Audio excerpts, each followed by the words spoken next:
According to the world's largest masturbation survey, over 92% of American, 96% of British, 93% of German males masturbates on the regular. After watching this video, you would think twice on participating on this vile habit that we normalize in our society. But first, let me tell you my story.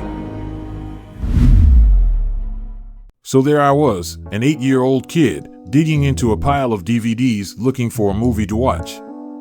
Then it was there, a very peculiar DVD cover promoting a naked body of a woman. This triggered me in so many ways as a kid. I felt disgust, but at the same time my eyes went as big as an air balloon. My eyes were not the only thing that became big at that moment. My heart started pounding, my blood rising in temperature, sweat and excitement and loss of all awareness became very evident at this point. So I wasted no time and started the DVD. That was the beginning of my evil habit of masturbation. And for 17 years, I indulged in it nearly every day. Thank God I discovered semen retention, and I just want to thank all of the people out there that shares this type of content. So for all the people who practice semen retention, here are the grave consequences or dangers of masturbation and sexual excess. Masturbation outrages nature's sexual ordinances more than any or all the other types of sexual sin man can perpetrate, and inflicts consequences that are most terrible. It is man's sin of sins and vice of vices, and has caused incomparably more sexual dilapidation, paralysis, and disease, as well as demoralization, than all the other sexual depravities combined. You see some strong man, clear-eyed with beautifully tinted complexion, straight, well-formed limbs. You admire his elastic step, his manly carriage, his fine, wholesome, well-formed body.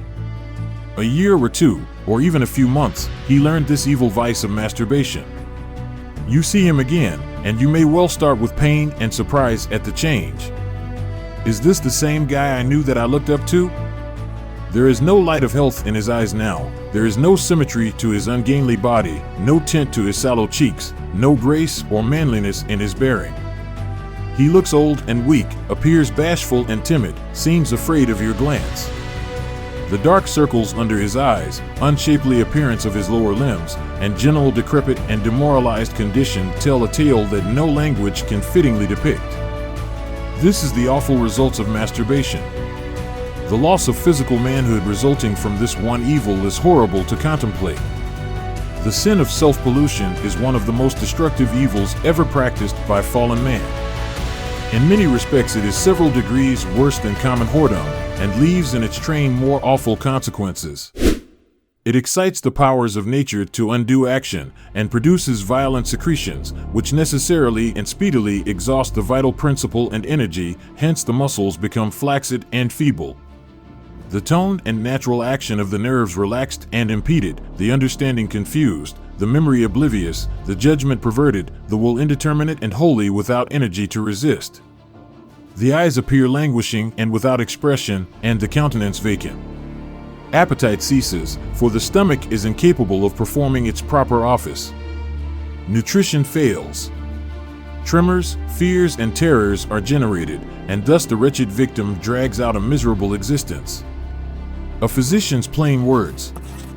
These results of masturbation I have seen in my own practice: involuntary emissions, prostration of strength, paralysis of the limbs, hysteria, epilepsy, strange nervous affections, dyspepsia, hypochondria, spinal disease, pain and weakness in the back and limbs, costiveness, and in fine, the long and dismal array of gastric, enteric, nervous, and spinal affections, which are so complicated and difficult to manage.